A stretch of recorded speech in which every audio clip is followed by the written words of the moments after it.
What's up, guys? Welcome back to another one of my videos. This is like many others that I've been filming recently in kind of the basement-ish area of my place. And I say basement-ish area because we technically live on the second floor, and this lower area is a workshop that's owned by the person who actually owns this building. He never comes here anymore, but because of that, we get this little walkway into the stairs that lead up to the apartment.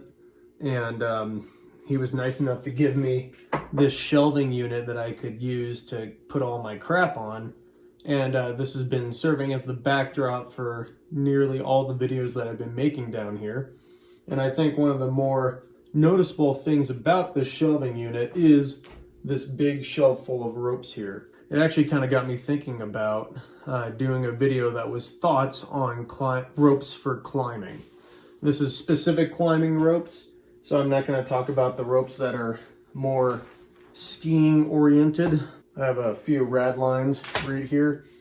There's one in the back, and then here's another one. So I'm going to leave those out of the video for now. I'll keep the pure line in there because I use that for rock climbing. I also think this would be a good time to talk about ropes that I would like to use in my guiding setup, and for mostly for rock climbing, and then move into kind of alpine climbing ropes. That a good rope setup for a rock guide is pretty important because guides, we live and die by our ropes, and that is our direct connection to our clients and a direct connection to the mountain at the same time. And sometimes we have those ropes short, sometimes they're long. And so having a video that's like kind of good ropes for rock guiding could help out my audience of newer guides coming into the scene. It's not uncommon for people to, see me out in the wild and they say, hey, nice video on this, or I love your channel, something like that. But also I've been getting more and more guides lately that have been taking, they're starting down the guide track. Maybe they're getting their SPI or taking an alpine skills course or going through the rock or the alpine guide course. And they use my videos to kind of help study up on some things like rescue or equipment for this and that, and other suggestions. So maybe this video could serve as a good guide, as a good handline for new guides coming into the scenes for ideas of what they're looking for in their ropes. If people kind of like these videos, I can make more about stuff for a guide's perspective, like belay devices that are useful for a guide. All right, move the camera angle a little bit. So this is kind of like the rope shelves. I couldn't move these things when my landlord gave me the shelving unit to use. So I was kind of stuck with the amount of spacing I had on here, which is why things are kind of a little weird compared to how I would have it organized myself. This is just like the rope section, and I have about, let's say, 85% of the ropes I own are in this shelf right here. This is kind of like a longer term storage of ropes. So if it's during the winter, when I'm not using my rock climbing ropes, they go here. All these ropes aren't exactly mine. Jamie, she had a job where she got some free gear from different rep companies, which included a few ropes. And so her ropes had kind of found their way into my setup. And I may use them for guiding, maybe not. They're often very fat and kind of not great to work with for guiding, unless they're kind of a specific use. They still kind of have a little place in there. So while most of these are mine, they're kind of not all mine. Guiding, I split up my ropes into kind of alpine and rock. And an example of that would be like this thing. This is a thin 40-meter glacier rope. It's rated as a half and a twin rope. And I wouldn't use this in the rock world, whereas I have a bigger rope like this, which is definitely only a rock rope, and I wouldn't use this on a big alpine mountain. There's a huge weight difference here too. This is a single rated 9.5 mil rope. This is a half rated 8.4, I believe. Yeah, obviously this is a 70 meter, this is a 40 meter. There's a huge weight difference here between these two things. And so when we're deciding on what ropes to bring for an objective, in the alpine, we kind of think more in terms of weight and getting the thinnest rope that can serve the purpose, but as lightweight as we can get. And we're trying to see what we can get away with. Whereas in the rock world, we're much more concerned about durability. The alpine ropes, ironically, probably get just as much wear and abuse as the rock ropes, but the difference is we've kind of made the decision in our mind that we're just going to buy new ropes every year, and then the rock ropes we can go a bit more burly and buy them every 2 or 3 years. It just depends. And for those of you who are just getting into guiding, you don't need to go out and buy 14, 15 ropes or anything for your work. One is, if you're just starting guiding, you're often doing more of the same thing. You're kind of working in one spectrum of guiding, and then as you progress through your career, you get into multiple spectrums of guiding, which involves using more ropes. An example would be like if you're just starting out as an SPI on the East Coast or something, you really only need 1 or 2 ropes, maybe a static rope along with that, in order to make your life work and fulfill all the needs of your personal work. Whereas if you're a more senior guide on the West Coast, you're gonna probably be doing, rock work here, alpine work there. You may be doing ice work in the winter, which will require a certain larger amount of ropes. Another great thing is when you're getting started out, you're probably working with a guide service, which can supply you with ropes. That is a standard among the industry, is the guide service will give you a rope to use for your objective. That could be climbing a route on Baker, or it could be single pitch climbing at Smith Rock. Whatever it is, they're probably going to give you a rope for it. I personally use a lot of my own ropes while out there because service ropes are meant to be as burly as possible, and including durability, and often are old, and maybe the waterproofing is worn off by that point. And so it does make my life easier to use my own ropes, but I worked into that after years of using guide service ropes. And now when I have my own clients doing my own thing, that's also on all my own equipment. So if I'm out a day of rock guiding, I can split this up into big objective multi-pitch rock and like smaller single pitch objectives, or just small multi-pitch objectives. And also the number of clients I'm going to have. So first most common scenario would be a group of maybe 6 to 1 is a very common ratio. So 6 clients, 1 of me. And maybe if we have a bigger group, then you get more guides. And so that will be in a single pitch ground setting. So kind of like, what ropes do I use for that? Well, of course I have options. And this is a common one that I go to. This is a Sterling Arrow 9.2. So this rope is triple rated. I have a different video explaining kind of the rope rating systems. So if you're interested in what that's supposed to mean.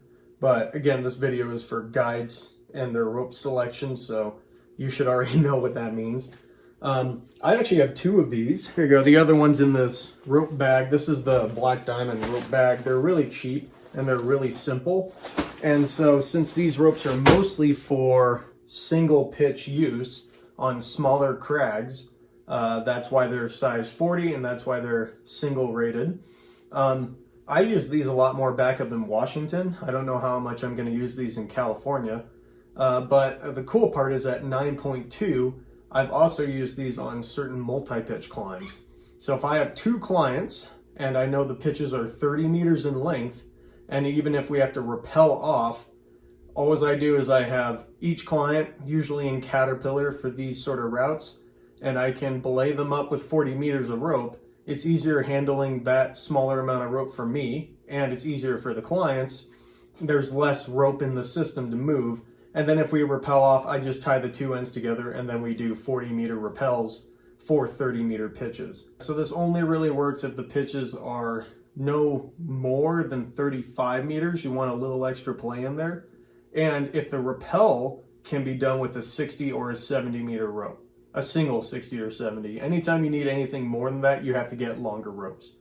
But for specific routes that I would guide, I could use these for like single pitch in the morning, and then if we're doing a multi-pitch in the afternoon, I can use these two ropes, and then I don't have extra rope, and it actually works together in a pretty easy system. It's easier for clients and for me. These ropes being smaller, they are cheaper. So yeah, that's why I went with these ropes. They're gonna last quite a while because I don't use them a huge amount. They don't get used every week. And I have the anchor kit with the rope in the rope bag. I can give that rope bag to a client, and then they take care of it on the approach. At the crag, I pull the rope out of the bag. I have the rope ready to lead, or if I run around the top, and then I have the anchor, the top rope specific anchor, in that bag with it, so that way I can just build the anchor, let the rope, or hang the rope up. It's there all day. The rope bag's there to keep it nice and off the ground. Yeah, it's a pretty good system. Now, not everyone can get away with using 40-meter ropes in a single pitch setting. You really have to know your area, just part of being a guide. If you're at a place like City of Rocks, that's a ton of single pitch guiding, but the pitches are pretty long there. So you actually may end up owning a couple of 80-meter ropes to make some of those single pitches work. And the same goes for 70-meter ropes. The same also goes for single pitch ice climbing. That's where having the longer 80-meter ropes are actually very useful, which I don't even own an 80-meter, but that's where a single 80-meter rope can be really nice, is in those longer ice pitches while you're top roping. In the end, I like to have two 40-meter ropes that are the same, single rated, for small multi-pitch climbs, and days when I'm at a crag working and the pitches are really small. They appear here and there where you have 20-meter pitches and you can use these 40-meter ropes as the full rope. But there are definitely times where you need a longer rope, and so along with that, I also have a number of 60-meter ropes. This is kind of the current one I'm using, or one of them at least. This is the Ion, Sterling Ion 9.4. This is 160. I have another 60 hidden somewhere in a rope bag or something like that. And these are single rated. They're 9.4, so they're pretty burly. So these would be great for a day of either rock cragging when we need longer ropes, or a day of multi-pitch climbing when you need two ropes because you have two clients and the pitches require using 60-meter ropes. Now this is about as fat as I get with my ropes. I guess technically I do have this 9.5 down here, so that's kind of a little bit larger. Talking about brands of ropes, Sterling doesn't make bad ropes because they are very durable, so they last kind of a while. Me personally, I'm moving away from Sterling because they've changed some stuff in their ropes, and I don't exactly like the way they handle. And yeah, there's just a few things I don't like about them. So I'm very slowly switching all of my ropes over to Mammut ropes. I like the suppleness of them. They're still pretty burly, so they can handle quite a bit of day in, day out use. This is the Crag Classic 9.5, which is probably gonna be my new average rock guiding rope. They are kind of heavy, so this would be a great cragging rope for guiding. Same with the Sterling Ion 9.4, but I wouldn't bring either of these ropes into the Alpine. I need something a lot lighter to save my body. The 9.4, as far as Rockworks goes, where we want, just a bit more of a burly workhorse rope, this is a great option. And along with this, I have two of these ropes, and I also have two rope bags that'll fit a 60-meter rope. You don't have to get them, they don't have to be super expensive, they just have to fit the rope. And so that way, if I do bring those cragging, I'll often bring the rope bag, so that way they have something to sit on, or at least a tarp, so that way they stay off the ground and stay nicer. Pretty much multi-pitch climbing, I never bring rope bags because you flake them onto the ground, and then they're off the ground for the entire climb. So rope bags just kind of get in your way at that point. But if it's single pitch or cragging, teaching a class on the ground, I'll have the rope bag. I'm pretty sure this is my other Ion right here in this rope bag. see if I'm right about that. So the big takeaway with having two ropes, if you're going to do caterpillar or parallel double rope techniques, is you have to have them in different colors. This will help your life for sure, and this will really help out the client's life. So if you say climbing on yellow, climbing on red, I know which one I have to pull. I've done parallel ropes with the exact same colors of ropes before, and it's a total pain in your ass. I've had it where you basically just have to guess which rope to pull through, and then if you get it wrong, then you pull the other rope through. But yeah, it's really annoying to have the same color of rope while you're trying to belay in parallel. If you're gonna do double rope work, caterpillar, well, you can get away with it a bit more with caterpillar, but for sure parallel, you gotta have two of the same ropes. This red one was a Sterling Ion. This is a Sterling Ion. Same company, same type of rope, and same diameter, because different companies will actually cut their ropes to different lengths. Sterling tends to cut their ropes about 61-ish meters. They give a little extra room. Mammut cuts their ropes specifically to the exact length that they say. So this is exactly 70 meters right here. And I think Petzl seems to cut their ropes a little bit smaller. So they make like a 69 meter rope or a 59 meter rope.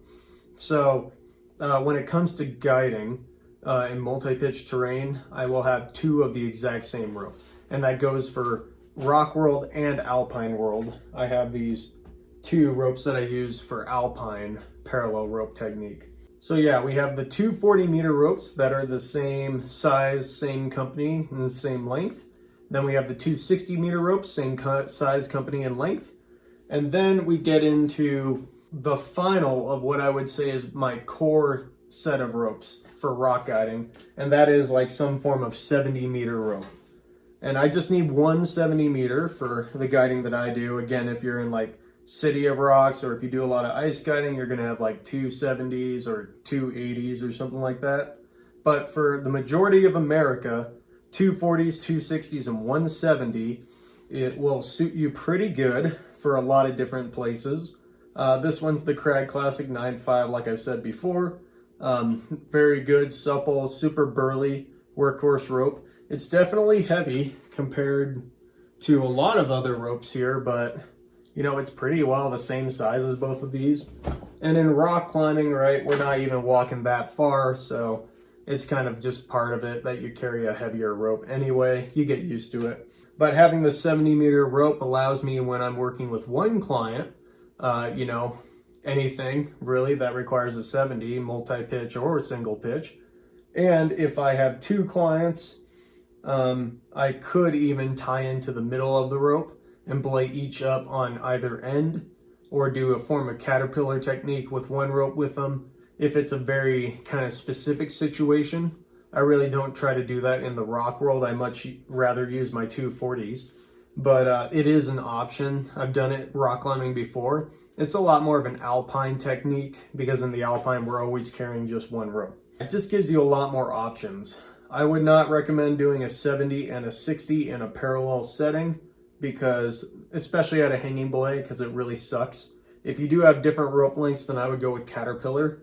I've done the whole 160 and 140 in caterpillar quite a bit, or not quite a bit, but you know, a fair amount, where I know I can just rappel off with the 160 and all I need is the 40 meter to bring my final person up. That totally works. But you have to be a little more rope savvy, a little more understanding of the systems and understanding of your climb. It's not really an on-site guiding technique. Other ropes that are kind of nice to have, but not necessary, is a little tagline type thing. This is the Petzl Pure line. I also have, I just saw it.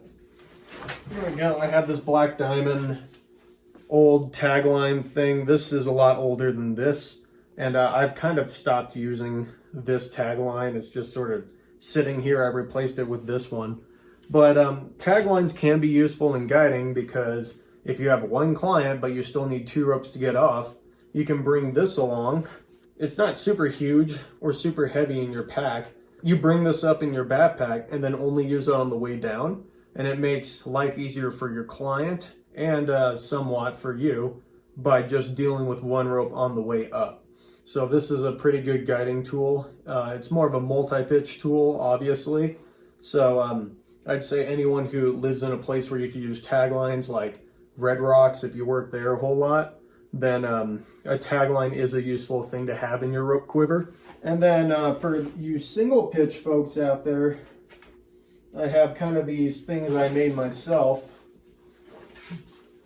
Let's see now, I think these are two 15-meter segments of static rope, and then I have one 30-meter segment. This is all from the same rope that I cut. This used to be my old hauling line for big walling. At least these two things aren't bad to have if you do a lot of single pitch work.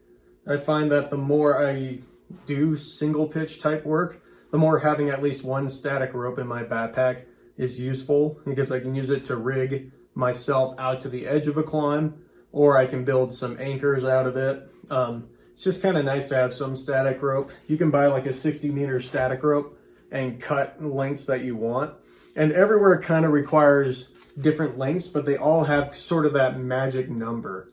So like in Ouray, a magic number would be like 20 meters of a static rope gets you around the entire park. Whereas Joshua Tree, you kind of need different lengths. You need like a 40-meter and like a 60-meter static line to deal with some of the anchors that they have there. They're really far back. So you got to do your research on the area that you're working to find the correct lengths of static rope that work the best. Up in Washington, it was kind of like 35 was a really good number. And I find with the minimal amount of single pitch guiding I've done here so far, that those two 15-meter lengths are pretty nice, because I can also like time together or do other tricks in order to make them longer. So I've kind of liked that for around the California area. To reiterate the core quiver, 240s, 260s, and 170. If you want to add in a tagline and a few lengths of static rope, that'll depend on you. And I know that's a lot of ropes, it's like 6 or 7. So what I would do is start by buying the 260s, get the 70, and then your tagline or static ropes, and then do the 40s afterwards, because they are more specialty. They may not even be applicable to your area. So some people's core rope quiver would be 270s and 80, and then they may be good, or just 380s or something like that for your specific area. Those areas aren't representative of everywhere though. So like, I feel like the list I have is more representative of more areas, like the majority of the single pitch crags in America. We have this rope. This is one of Jamie's ropes. This is also a Mammut. She got this for free, I think. This is a 60 meter and it's fat. It's a 9.8. So, not that I would exactly go out and buy this one on my own, but since I kind of have it, it does bring up a good thing about client care. And in rock guiding, client care depends a lot on the ropes that you have, because if you have a small person, this doesn't really matter that much. But when you get into those bigger people, like the big football players or the guys that just happen to be 6'9", they feel the rope quite a bit more than a really thin person or a small person. And that's mostly because of rope stretch. The thinner the rope is, regardless of it being a single rated rope, it's going to stretch more.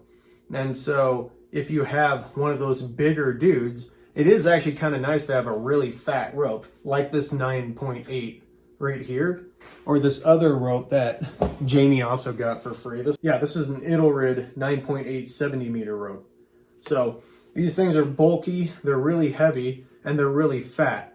So if you're doing if you're doing a multi-pitch or a just a single pitch day, this could be nice to bring out these fatter ropes for your larger clients, because it makes them feel more secure. The rope doesn't stretch as much, and all that you have to do is kind of sacrifice a little bit of weight.